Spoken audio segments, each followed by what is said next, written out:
Hey everyone, I am Sister Lilia and welcome to my memory. So, we finally get to talking about a white dwarf I really like. Well, elements of it anyway. So this white dwarf, along with a certain page of Visions of Heresy, inspired the building of 2 Land Raiders. Let me just pull out the image. This, if I can just get the camera angle on it right. Go there.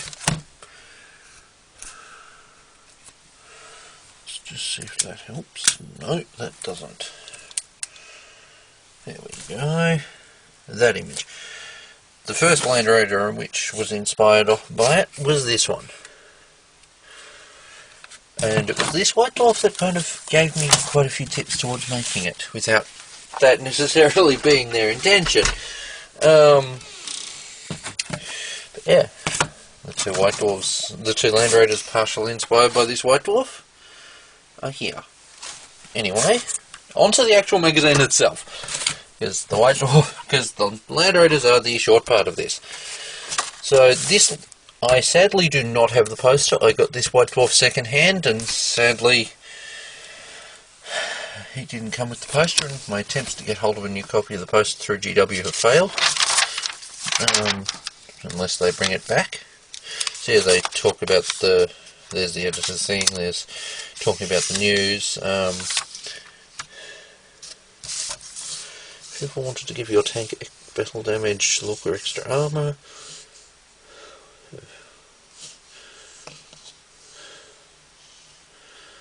Okay, so there's going to be a workshop on that. Cool. There was going to be a workshop way back then. So this is from, what month was this? June 2000. June in the year 2000. So this issue also coincided with the launch of a lot of Space Wolf stuff. So, yeah.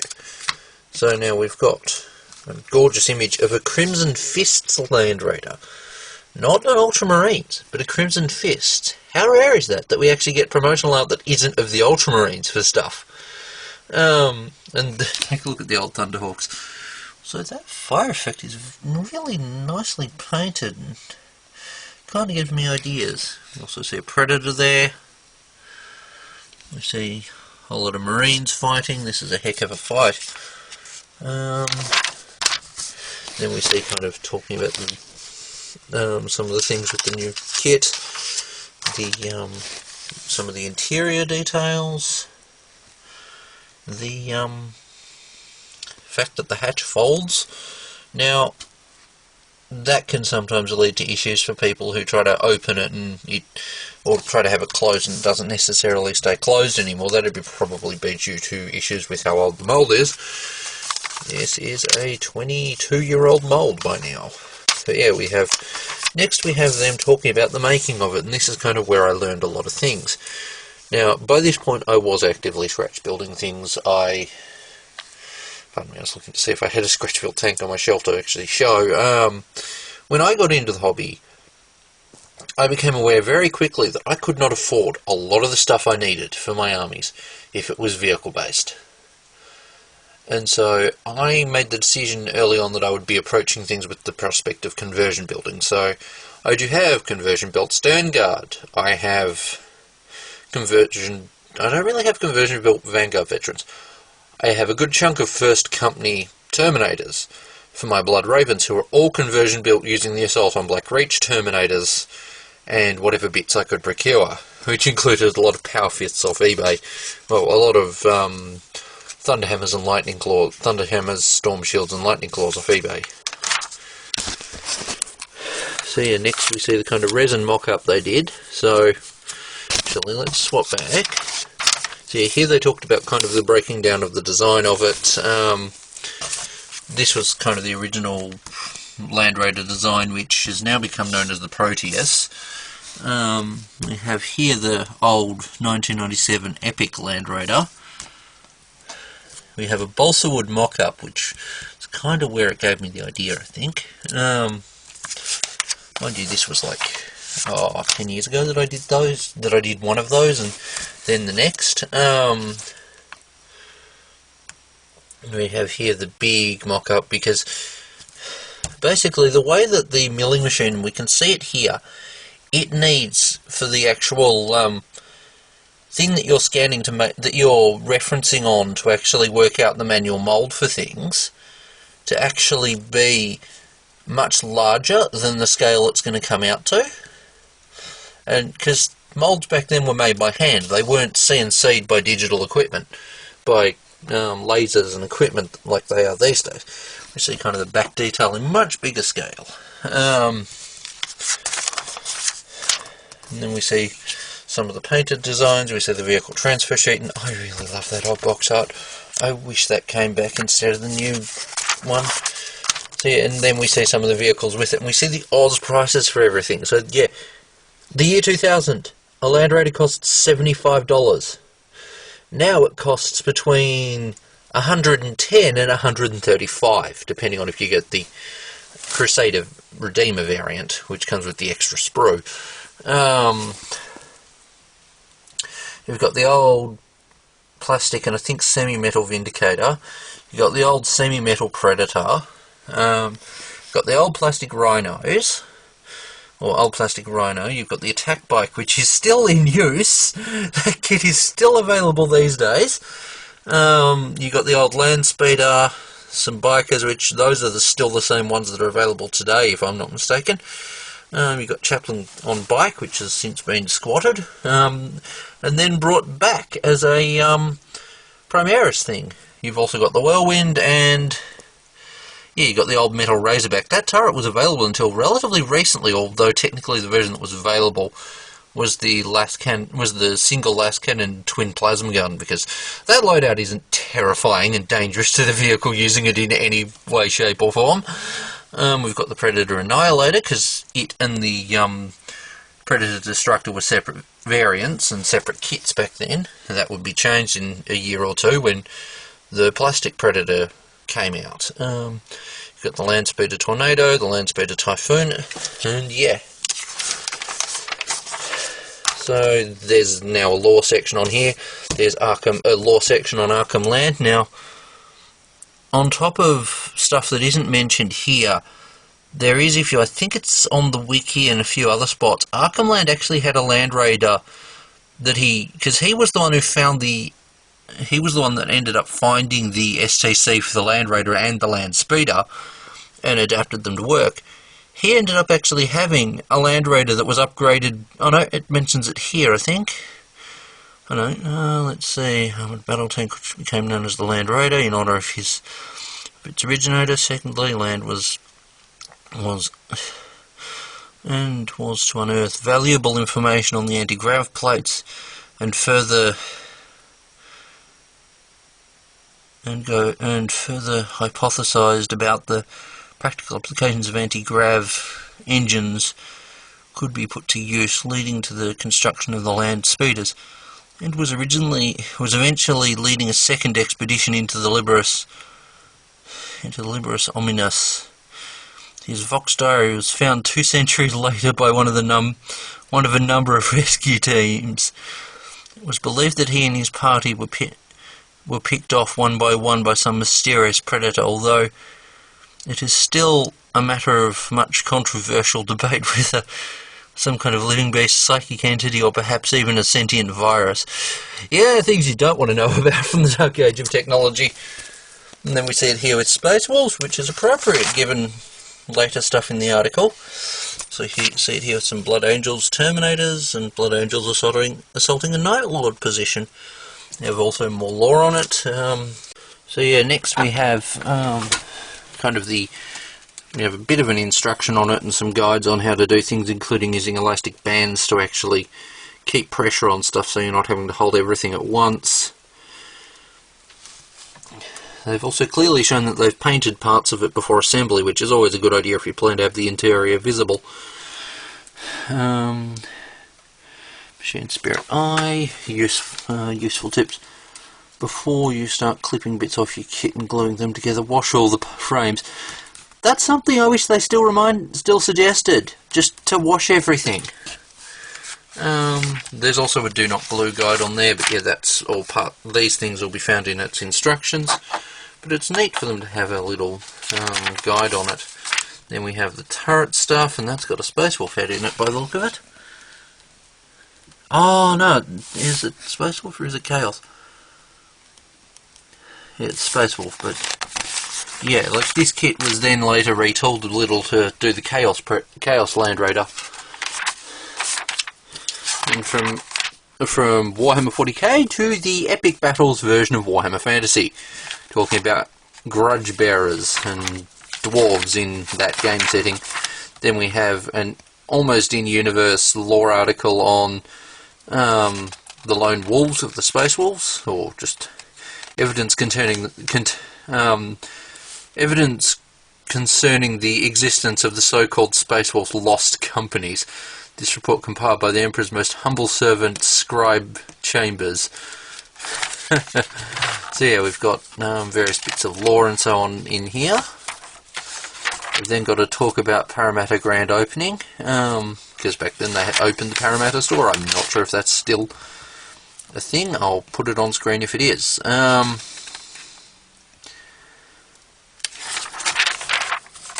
Yeah, we just see stuff about the Space Wolves, because a number of Space Wolf kits got released this month.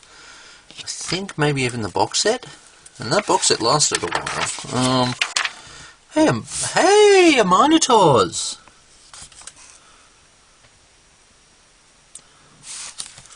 Just Minotaurs Marine.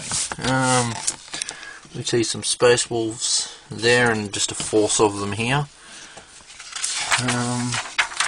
We see some Golden Demon winners. So, who's that? Golden Demon winner Jacob Nielsen. Judges. Shot of the judges. Have some gorgeous miniatures. That Keeper of... Wait, what? The third place scratch-built giant is gorgeous. Looks like the kind of thing you'd expect to see in Dark Crystal, almost. You have Keeper of Secrets. Yeah, I don't want to know its secrets. You have Chaos Dragon, which just looks neat. Next, there's some of the Eldar stuff. We've got a Howling Banshee Aspect Warrior. We've got Eldred Utheran. We've got Phoenix Lord Jane Zar. Oh, that's what that is. It's hard to tell, almost.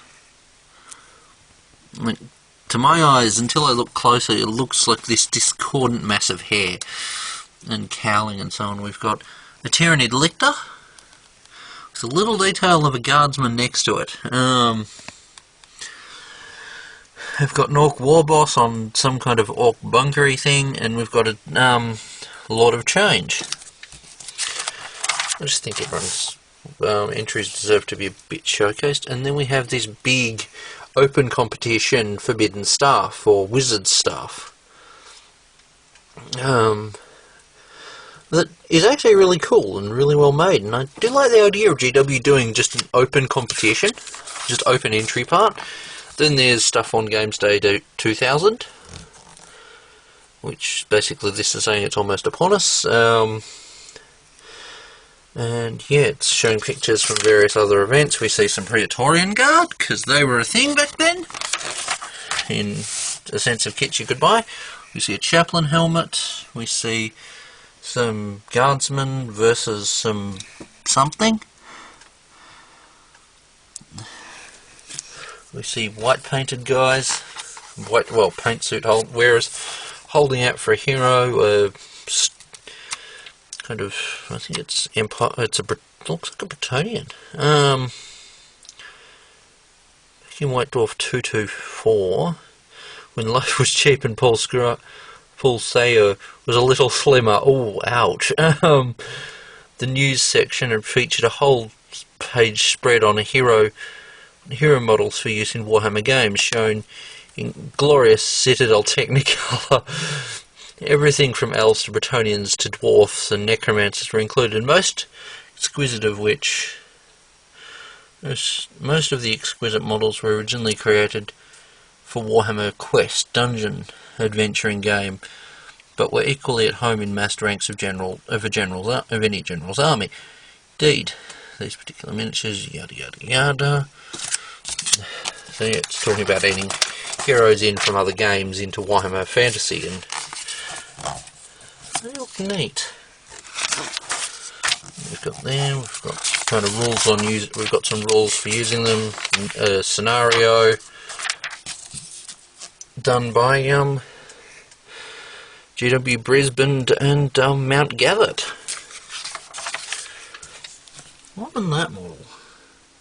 That would work well as a preacher in 40k. Change the weapon around a little bit. Yeah, we've got a battle report there. We've got Inquis Exterminatus, images of from the Dark Millennium, which just is this multi-page spread of just gorgeous art. Seriously, their artists are generally really good. Their artists are better than their war writers, I would hazard to say. I've got an advertisement for the GW website. And now we talking on Space Wolves, because that kit, I believe, was released that month. Yeah, brand new Blood Claws hit the shelves. Yeah. There's also the Space Wolf Venerable Dreadnought and rules for it that were relevant back then. Prepare for Battle, which is talking about 25 years of Games Workshop has been spreading across the globe. Yada yada yada. Because yeah, this was the year 2000. Then we've got stuff on events. And Forge World are going to be doing something at GW Parramatta. Neat. Local events, love that Terminator art. Oh, the Leona 3 campaign! That did the rounds around a few spots, and that was a neat campaign. What issue number was this? 346. No, this was a bit later. Basically, the Leona 3 campaign saw a number of things, including a custom Forge World Dreadnought that was only available at the event. And recently, as in start of 2022, one sold for nearly $1,000 Australian on eBay, which was pretty impressive. We have a Battle of Death's Gate, which is a Warhammer Fantasy, actually no, Warmaster Battle Report, some Warmaster terrain tutorials, which is neat. We have Hill 2026 Reconnaissance Report. Adelaide store holding a special event, simply titled Hill 2026. Nice. Another thing on Warmaster, Favourite of Khorne. Depths of Nautica, we spotted some fearsome Khornate models. Huh. Oh, that's neat. That's a Berserker. You see some more Chaos Berserkers. I think this was from when they were about to be released. Just Bloodhounds of Khorne. We see Khorne converted Rhino. We see an Eversaw Assassin being as brutal as always. We see Claude Fiend of the Dorian sector, converted up based off the old Rogue Trader art. What the old Necrons and Kroot used to look like. Then we have some ancient lore from Warhammer Fantasy on dwarfs and a whole lot of stuff on dwarf runes. Next we have some store listings for New Zealand. And then we have some price listings that are no longer relevant by a long shot.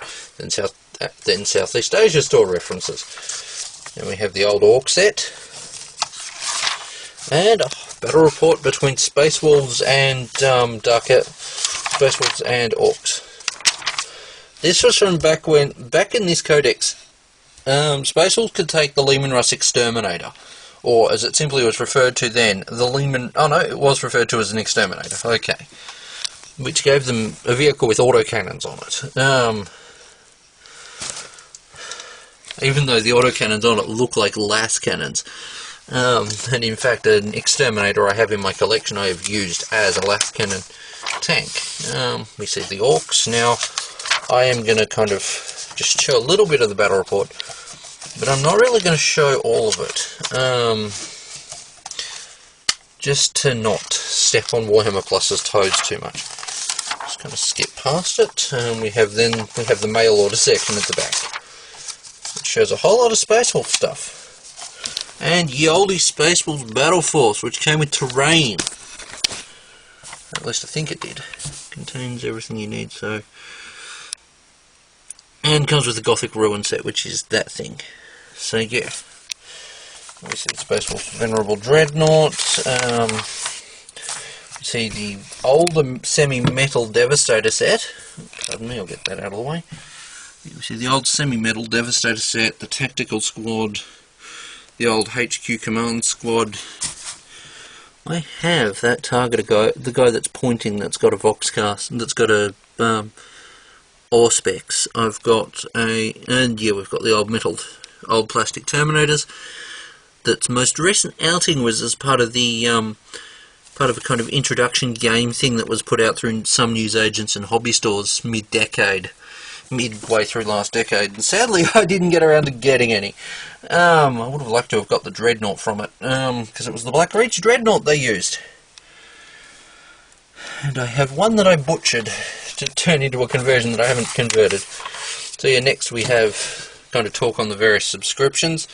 Then we have talk on the Skulls program, which was a program done through mail order. Basically, you got a certain number of points for each order, or a certain number of times you ordered, and different orders ended up getting you different things, ranging from an Imperial Aquila badge right up to models and art and keyring things, t-shirts and so on. I ended up scoring, I ended up scoring 2 of those at one point, only to make the mistake of using them as a belt, as a buckle closing on a top of mine that didn't fit, and I lost both of them between the top and my handbag, whacking them off my arm. But yeah, we see price thing at the back showing how to do the mail order, and then we have an orc talking about the subscriptions. So yeah, we have a closer up on that thing. So yeah, this has been a look at this issue of White Dwarf. Yeah, the Land Raider is awesome. And what is that art? Anyway, thank you guys for watching. I will share more in future. I have more stuff in the works, and I look forward to being back for another video at some point soon. Anyway, if you like this kind of stuff, apologies if I was a bit boring, but yeah, feel free to stick around for more content, and why not mash that subscribe button and the little starry bell thing that's really silly and annoying. Anyway, thank you guys for watching. I will share more in future. Bye!